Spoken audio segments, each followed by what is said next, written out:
இன்றைக்கி என்ன வீடியோ பார்க்க போகிறோம் அப்படின்னா, மண் சட்டியில் எது வாங்கலாம், கருப்பா சிகப்பா அப்படின்னு சொல்லிட்டு ஒரு டவுட் எல்லாத்துக்குமே இருக்கும். மண் சட்டி வாங்கும்போது கடைக்காரர் சொன்ன விஷயம் அதெல்லாம் தான் நான் இன்றைக்கி வீடியோவில் ஷேர் பண்ணியிருக்கேன். அதோட எப்படி இதெல்லாம் சீசனிங் பண்ணுறது அப்படின்னு சொல்லிட்டு ஷேர் பண்ணியிருக்கேன். வீடியோவை ஃபுல்லாக ஸ்கிப் பண்ணாமல் பாருங்கள், அப்போ தான் நான் சொல்லியிருக்கிற விஷயமெல்லாம் புரியும். வீடியோக்குள்ளே போகிறதுக்கு முன்னாடி நம்ம சேனலுக்கு சப்ஸ்கிரைப் பண்ணிக்கோங்க, கூடவே பெல் சிம்பிள் கிளிக் பண்ணி ஆல் ஆப்ஷன் கொடுத்துக்கோங்க. இப்போ நம்ம வீடியோக்குள்ளே போகலாம். ஸ்டெப் 1 என்னன்னு பார்த்தலாம். நான் வாங்கின மண் சட்டி பார்த்தீங்கன்னா இதெல்லாம் தான் நான் இன்றைக்கி சீசனிங் பண்ண போகிறேன். ஃபஸ்ட்டு ஸ்டெப் பார்த்தீங்க அப்படின்னா, இந்த மாதிரி தண்ணியில் ஒரு டப்பில் போட்டு ஃபுல்லாக தண்ணி மூழ்கிற அளவுக்கு போட்டு இதை ஒரு வாரம் வரைக்கும் ஊற வச்சிடணும். இந்த மாதிரி கொஞ்சம் நம்ம மெனக்கெட்டோம் அப்படின்னா நாம் இதை ரொம்ப காலத்துக்கு யூஸ் பண்ணக்கூடிய ஒரு பொருள் இது. அதனால இந்த ஸ்டெப்ஸ் எல்லாம் ஃபுல்லாக ஃபாலோ பண்ணி நீங்கள் இதை சீசனிங் பண்ணி வச்சுட்டிங்க அப்படின்னா ரொம்ப வருஷத்துக்கு நம்ம இதை எந்த விதமான பிரச்சனையும் இல்லாமல் யூஸ் பண்ணிக்கலாம். இப்போது தண்ணியெல்லாம் மூழ்கிற அளவுக்கு இப்போ ஒரு டப்பில் போட்டு வச்சாச்சு. பாருங்கள், எல்லா மண் சட்டியிலையுமே இந்த மாதிரி தண்ணி மூழ்கிற அளவுக்கு நான் போட்டுட்டேன். அடுத்ததாக இந்த குட்டி பானை பார்த்திங்கன்னா நான் தயிர் ஊற்றுறதுக்காக வாங்கினது. இது நம்ம தயிர் ஊற்றியும் வச்சுக்கலாம், தண்ணி குடிக்கிறதுக்காகவும் யூஸ் பண்ணிக்கலாம். இதுக்கு ஒரு பெரிய ப்ராசஸ் தேவையே இல்லை. இது ஒரு வாரம் வரைக்கும் தண்ணியில் ஊறினா மட்டும் போதும். இதுக்கு வேறு எந்த விதமான ப்ராசஸும் தேவையில்லை. நம்ம தண்ணி ஊற்றி வைக்கிற பானையாக இருக்கட்டும், நம்ம தண்ணி குடிக்கிற குவளையாக இருக்கட்டும், இதுக்கெல்லாம் ஒரு பெரிய ப்ராசஸ் தேவையே இல்லை. நம்ம சமைக்கிற பாத்திரங்களுக்கு தான் ரொம்ப பெரிய ஒரு ப்ராசஸ் நம்ம பண்ண வேண்டியதாக இருக்கும். பாருங்கள், இதில் நிறைய பபிள்ஸ் எல்லாம் வருது. இது நல்லா ஒரு வாரம் வரைக்கும் இந்த மாதிரி ஊறட்டும். தண்ணி ஊற்றும் போதே தெரியுது பாருங்கள், அந்த மண் சட்டி தண்ணியை நல்லா உறிஞ்சு எடுக்குது. அந்த மாதிரி நல்லா பபிள்ஸாக வருது பாருங்கள், பார்த்தாலே தெரியுது.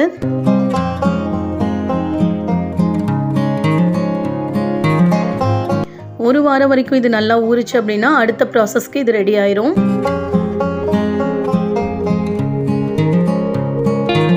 இப்போ ஒரு வாரம் கழித்து பார்த்தீங்க அப்படின்னா இந்த மாதிரி தண்ணியில் நல்லா கழுகி சுத்தம் பண்ணி எடுத்து வச்சுக்கோங்க. எல்லா சட்டிகளையுமே இதே மாதிரி தண்ணியில் கழுகிட்டு சுத்தம் பண்ணி எடுத்து வச்சிட்டோம் அப்படின்னா அடுத்த ப்ராசஸ் பண்ணுறதுக்கு நமக்கு யூஸாக இருக்கும். இதில் ஸ்க்ரப்பர் எல்லாம் எதுவுமே யூஸ் பண்ண வேண்டாம், சும்மாவே நம்ம கழுகி எடுத்து வச்சா போதும். இந்த மாதிரி கையில் தேய்ச்சி கழுகி எடுத்தீங்கனாலே போதும். இதில் எந்த விதமான கலரும் ரிமூவ் ஆகவே ஆகாது. இந்த தயிர் பாத்திரம் மட்டும் இதில் இருக்கட்டும். அடுத்த ஸ்டெப் என்னன்னு பார்த்தலாம். அடுத்த ஸ்டெப் என்னன்னு பார்த்தீங்கன்னா, நம்ம சாப்பாடெல்லாம் வடிக்கிற கஞ்சி இருக்கு இல்லையா, அதை ஊற்றி ஒரு நாள் ஃபுல்லாக இதில் ஊற வச்சிட்டோம் அப்படின்னா இது ஊறிடும். அதே தண்ணியை எடுத்து சிம்மில் வச்சு நல்லா கொதிக்க வச்சுருங்க.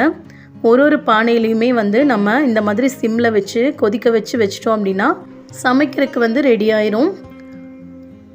நான் காமிக்கிற பாருங்கள், ஒரு சட்டியிலையுமே நான் இந்த மாதிரி சூடு பண்ணி கொஞ்சமாக நுர வந்ததுக்கப்புறம் நான் இறக்கி வச்சுருக்கேன்.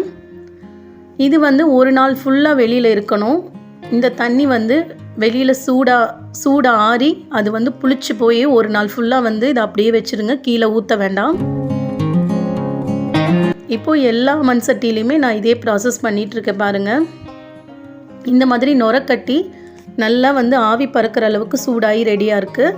இதை கீழே கொட்டிடக்கூடாது. ஒரு நாள் ஃபுல்லாக இந்த தண்ணியை வச்சு இது நல்லா புளிச்சதுக்கப்புறம் தான் நம்ம இதை எடுத்து ரிமூவ் பண்ணணும். பாருங்கள், அடுத்த ப்ராசஸ் என்னன்னு பார்த்தலாம். ஸ்டெப் 3. இப்போ பார்த்தீங்க அப்படின்னா அந்த தண்ணியெல்லாம் கொட்டிட்டு நல்லா கழுகிட்டு சுத்தம் பண்ணி எடுத்துக்கோங்க. ஸ்க்ரப்பரெல்லாம் போட்டு கழுக வேண்டாம், நம்ம சும்மா கையில் கழுகுனா போதும். இதில் 1 டேபிள் ஸ்பூன் அளவில் தேங்காய் எண்ணெய் ஊற்றிருக்கேன். இது தேங்காய் பால் பிழிஞ்ச தேங்காய் தான். இது நம்ம தூக்கி போடுற தேங்காய் தான், அதனால் இதையே யூஸ் பண்ணிக்கலாம். இதில் தேங்காய் எண்ணெய் ஊற்றிட்டு நல்லா ஃப்ரை பண்ணி எடுக்கணும். இந்த தேங்காயை சட்டி ஃபுல்லாகவே படுற மாதிரி சுற்றியும் நம்ம தேங்காயை இந்த மாதிரி ஓரமெல்லாம் பண்ணி விடுங்க. அப்போ தான் நல்ல ஒரு வாசமாக இருக்கும். சில பேர் பார்த்தீங்க அப்படின்னா வெங்காயம் கூட போட்டு சீசனிங் பண்ணுவாங்க. தேங்காய் போட்டு தேங்காய் எண்ணெய் ஊற்றி பண்ணும்போது ரொம்ப நல்ல ஒரு வாசமாக இருக்கும். நல்லா சூடேறி நல்லா தேங்காயெல்லாம் அந்த சூட்லேயே நல்லா ஃப்ரை ஆகணும். அந்த மாதிரி நல்லா இந்த மாதிரி கலந்து விட்டுக்கோங்க, நல்ல ஒரு வாசம் வரும். இந்த மாதிரி நம்ம ப்ராசஸிங் பண்ணி சமைக்கும்போது இதில் எந்த விதமான மண்ணோட ஸ்மெல்லும் வரவே வராது, சூப்பராக இருக்கும். எல்லா சட்டிகளையும் இதே மாதிரி நான் பண்ணுறேன் பாருங்கள். அதே மாதிரி இந்த மாதிரி தேங்காய் ஃப்ரை பண்ணதுக்கப்புறம் உடனே கீழே கொட்ட வேண்டாம், அந்த சூட்லேயே வச்சுருங்க. தேங்காயெல்லாம் நல்லா சூடு ஆறுனதுக்கப்புறம் எடுத்து நம்ம ரிமூவ் பண்ணிடலாம். இந்த மாதிரி ஓரங்களெல்லாம் வந்து தேங்காய் சேர்த்து விட்டுட்டு சட்டி ஃபுல்லாக தேங்காய் படுற மாதிரி நல்லா கலந்துக்கங்க. கொஞ்சம் டைம் எடுக்கும் இந்த ப்ராசஸிங் எல்லாம் முடிக்கிறதுக்கு. ஒரு டைம் நம்ம பண்ணி வச்சுட்டோம் அப்படின்னா நம்ம லைஃப் லாங் வந்து இதை யூஸ் பண்ணிக்கலாம். இதை நம்ம எந்த மாதிரி ஹேண்டில் பண்ணி நம்ம யூஸ் பண்ணணுமோ அந்த மாதிரி பண்ணி யூஸ் பண்ணிக்கலாம். உடையாமல் பாதுகாத்து நம்ம வச்சுட்டோம் அப்படின்னா ரொம்ப வருஷத்துக்கு இது நமக்கு யூஸ் பண்ணுறதுக்கு நல்லாயிருக்கும். இந்த சட்டியோட ப்ராசஸிங் முடிஞ்சிச்சு. அடுத்தது இந்த சட்டியில் பண்ணுற பாருங்கள். இதே மாதிரி தான் தண்ணி ஊற்றுற சட்டி மட்டும் இந்த மாதிரி ப்ராசஸிங் எல்லாம் தேவையில்லை. அதில் வெறும் தண்ணியில் மட்டும் நீங்கள் ஊற வச்சிங்கன்னா போதும். ஊற வச்சுட்டு 2 நாளுக்கு தண்ணி ஊற்றி 2 நாள் ஃபுல்லாக தண்ணி கீழே ஊற்றிட்டு அதுக்கப்புறம் 3ஆவது நாள் தண்ணி குடிக்கவோ அல்லது தயிர் போடவோ நம்ம யூஸ் பண்ணிக்கலாம். இந்த ப்ராசஸ் முடிஞ்சிச்சு. அடுத்த ஸ்டெப் என்னன்னு பார்த்தலாம். பாருங்கள், இப்போ தேங்காயெல்லாம் ஃப்ரை பண்ணி எல்லாம் கீழே கொட்டியாச்சு. அடுத்ததாக அதே லைட்டான சூட்டில் தேங்காய் எண்ணெய் ஊற்றி ஃபுல்லாக இப்படி ப்ரஷ் பண்ணி எடுத்துடலாம். இந்த சட்டி ஃபுல்லாக இந்த மாதிரி ப்ரஷ் பண்ணி எடுத்து வச்சிடலாம். இதுதான் வந்து ஃபைனல் ஸ்டேஜு.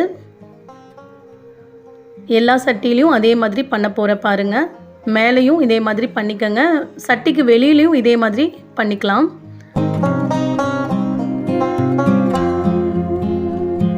இந்த மாதிரி கொஞ்சம் கூட காயாமல் எல்லா இடத்துலையும் தேங்காய் எண்ணெயோ அல்லது சமையலுக்கு யூஸ் பண்ணுற எண்ணெயோ எதுவாக இருந்தாலும் சரி, தேங்காய் எண்ணெயாக இருந்தால் நல்ல ஒரு வாசமாக இருக்கும். அதனால் நான் இன்றைக்கி தேங்காய் எண்ணெய் தான் எடுத்திருக்கேன். ஆல்ரெடி நான் ஒரு சட்டி இதே மாதிரி தான் சீசனிங் பண்ணி யூஸ் பண்ணிகிட்ருக்கேன். அது வந்து இந்த சட்டி தான் பாருங்கள். இது அதே ஸ்டெப்பில் ஃபாலோ பண்ணி தான் நான் யூஸ் பண்ணிகிட்ருக்கேன். எனக்கு ரொம்ப நல்லாயிருக்கு யூஸ் பண்ணுறதுக்கு. சமைச்சு சாப்பிடும்போது நல்ல டேஸ்ட்டாகவும் இருக்குது. இப்போது எல்லா சட்டியும் இதே மாதிரி சீசனிங் பண்ணியாச்சு. நான் வாங்கினது இதெல்லாம் தான். இந்த 3 தான் நான் வாங்கினது. கீழே இருக்கிறது பழசு. இப்போ அடுத்ததாக எல்லாத்துக்கும் உள்ள டவுட் என்னென்னா, கருப்பு சட்டி நல்லதா அல்லது சிகப்பு சட்டி நல்லதா அப்படிங்கிற டவுட் எல்லாத்துக்குமே இருக்கும். அதுதான் வந்து நான் இப்போ சொல்ல போகிறேன். நான் இந்த சட்டி வாங்குறவங்கக்கிட்டேயே கேட்டு தெரிஞ்சுக்கிட்ட ஒரு விஷயம் தான் இது. கருப்பு சட்டி பார்த்தீங்க அப்படின்னா 2 டைம் வேக வைக்கிறாங்க. சிகப்பு சட்டி வந்து ஒரே ஒரு டைம் தான் வந்து வேக வைக்கிறாங்க. இதுதான் வந்து இது 2த்துக்கும் உள்ள டிஃப்ரெண்ட்டு. இது வந்து பார்த்திங்கன்னா சிகப்பு சட்டி பழைய மாடலில் வந்து அவங்க தயாரிக்கிறாங்க. இது வந்து இப்போ லேட்டஸ்ட் மாடலில் கருப்பு சட்டி வந்து தயார் பண்ணுறாங்க. சிகப்பு மண் சட்டியை விட பார்த்திங்கன்னா கருப்பு மண் சட்டி வந்து விலையும் ஜாஸ்தியாக இருக்கும். இந்த ப்ராசஸ்னால தான் வந்து அது விலையும் ஜாஸ்தியாக விற்கிறாங்க. இதில் 2 சட்டியுமே வந்து நல்லது தான். நம்ம எது வேணாலும் வாங்கிக்கலாம். இதில் எந்த கன்ஃபியூஷனும் வேண்டாம். அடுத்ததாக பார்த்திங்க அப்படின்னா இதில் சாயம் போகுமோ அப்படின்னு சொல்லிட்டு டவுட் இருக்கும். அதெல்லாம் ஒன்றுமே ஆகாது. பயப்படாமல் வாங்கி யூஸ் பண்ணுங்கள். இந்த வீடியோ யூஸ்ஃபுல்லாக இருக்கும்னு நினைக்கிறேன். லைக் பண்ணுங்கள், ஷேர் பண்ணுங்கள். தேங்க்யூ.